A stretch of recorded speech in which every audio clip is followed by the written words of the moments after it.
All right. And hello, welcome to the July 13th neighborhood meeting for the Spark, which is a master plan and site plan entitlement. My name is Cameron Zapata. I am a senior planner at the City of Redmond, and I'm part of the city review team, which reviews the project for compliance with city codes. And I'll be facilitating tonight's meeting and fielding any questions from any meeting attendees at the end of the presentation. This meeting is being recorded, and I'll post this video to the project webpage for anyone who's unable to attend the meeting.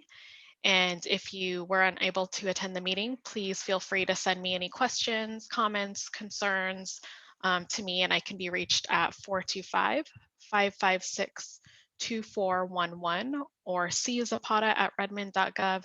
And these are both shown at the end of the presentation and on the project webpage.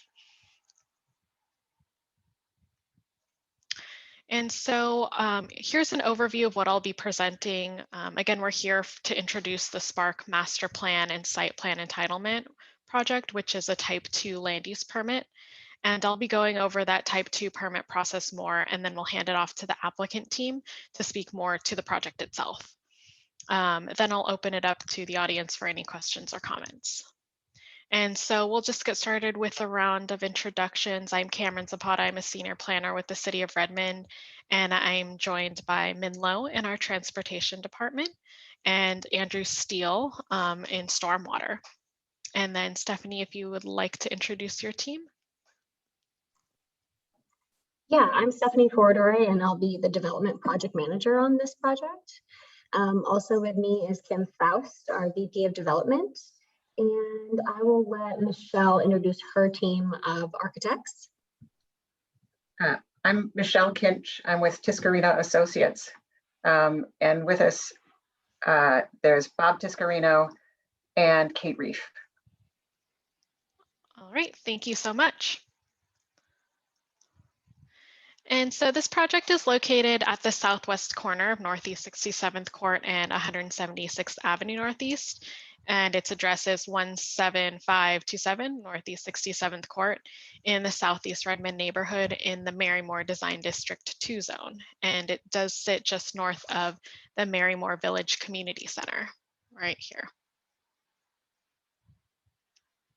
The project proposes to construct two 5-story mixed-use buildings with 217 dwelling units, approximately 12,000 square feet of restaurant and commercial space, above one level of below-grade parking on a 2.15-acre site. And here's the proposed tree preservation plan, and staff received the arborist report where 25 significant trees were surveyed on the project site. And a significant tree is any healthy tree over 6 inches in diameter at breast height. Of these 25 significant trees, 8 are proposed for removal, and 17 are proposed to be retained. Any healthy significant tree that is approved for removal will be required to be replaced. And please note that the tree preservation plan and any of the plans you see here are subject to change. As the project is early in the design phase. And after this presentation, the applicant will go further into the details of the project. And so now we'll jump to the master plan and site plan entitlement process, which is a Type 2 land use permit. This flow chart here shows a high-level overview of the process, and on the next slide, I'll go into further details. So here you can see that the blue represents where the applicant or the application is currently at in the process.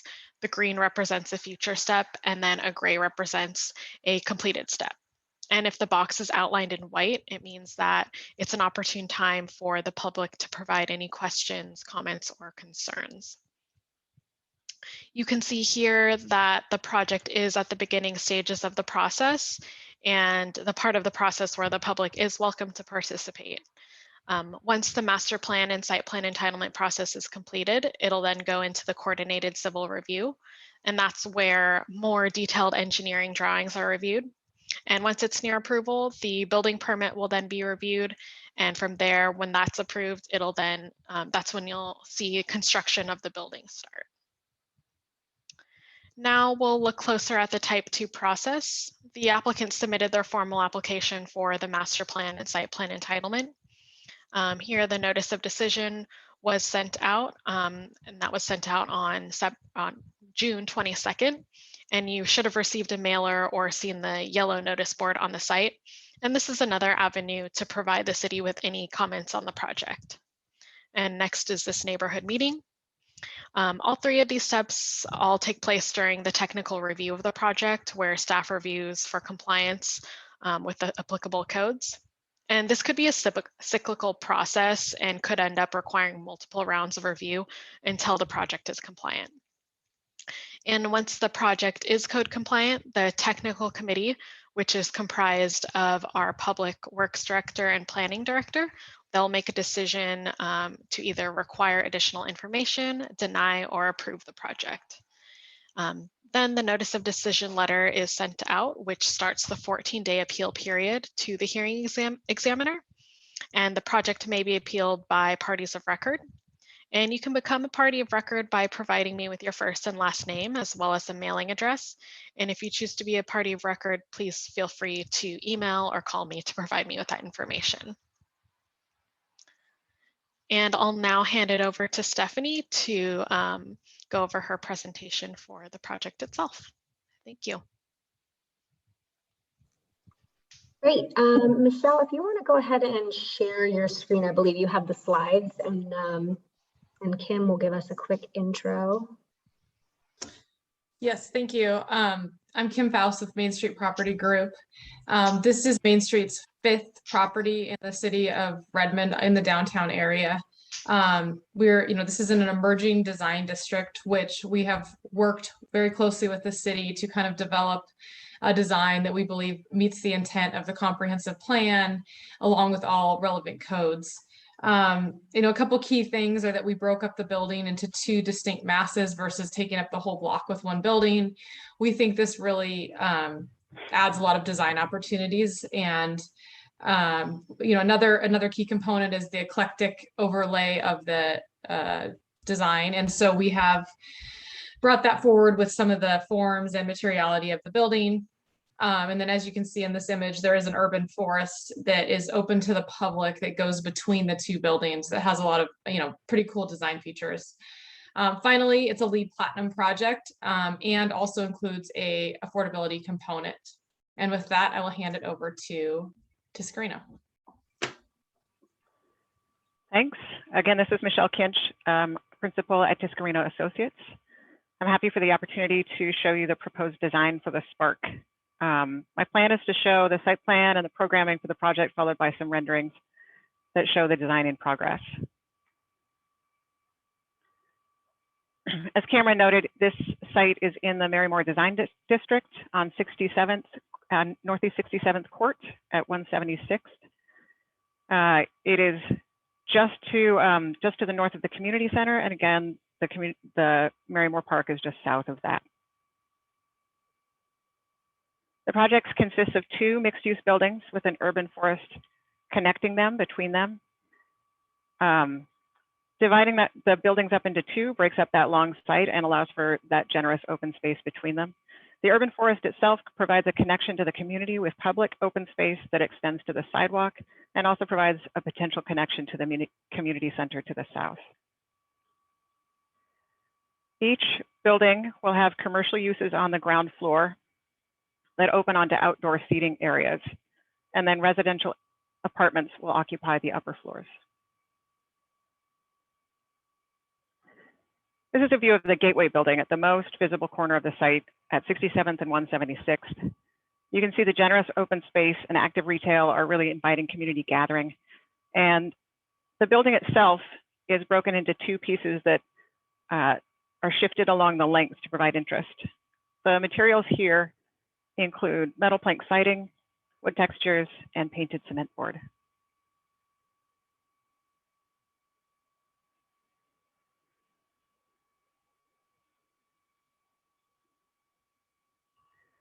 Here we're looking right in between the buildings.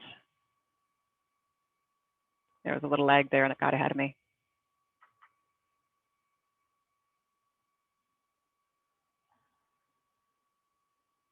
One second while I catch up.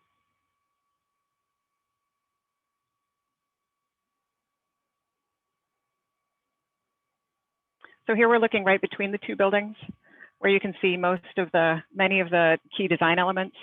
I should note that a number of the trees that are planned for this project in the urban forest have not been shown in order to be able to see the building. The two buildings face each other across what will be a densely planted forest and gathering areas. And materials at these inward-facing facades will be reflective and changeable to expand that urban forest.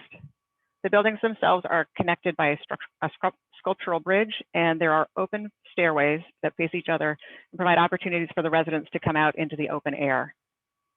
To the right, you can see the frame shape that echoes the frame on the Gateway building.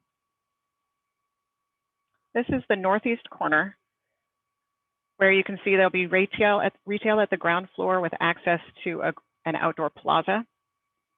The metal panel on the upper floors will change colors depending on the light to create a really striking corner element.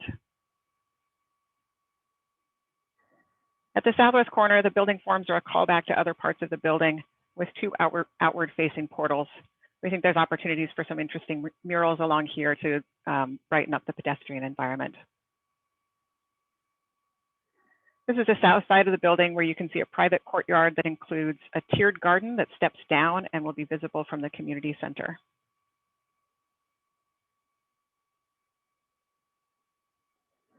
The landscape concept for the Spark is centered on creating an urban forest with significant retention of existing trees and addition of new tree canopy. Public space nodes, plantings, and art will create a series of experiences as you walk through the open space. The urban forest concept extends into the wide project frontage along 67th and 176th and also connects to the retail outdoor setting at both buildings. Thank you. I appreciate the opportunity to talk. Thank you, Michelle. I'll now open it up to questions from the audience. And if you could please raise your hand by clicking on the raise hand button on the Zoom screen and clicking on that icon. Please help me keep track by stating your name clearly before asking your questions. Please, as a reminder, all questions are a matter of public record and they'll be incorporated into the decision document. And if you wish to be a party of record and receive notification on the decision of this project, again, please provide me with your mailing address and your name. And if you don't wish to provide your mailing address right now, please feel free to email it to me. And I can be reached by telephone or by email, and that information is provided on the project webpage and at the end of the presentation.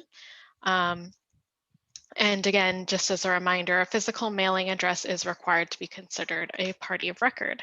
And so now I'll open it up to any questions. Anyone from the audience have any questions, comments, or concerns?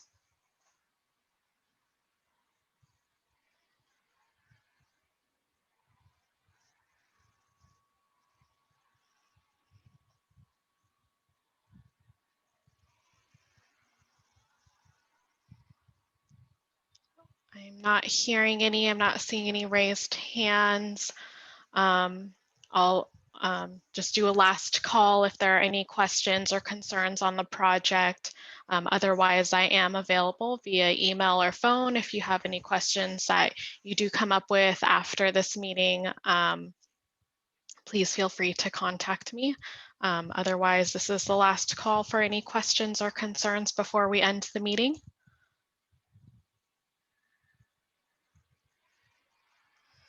All right. Thank you all for joining. I'm going to stop recording.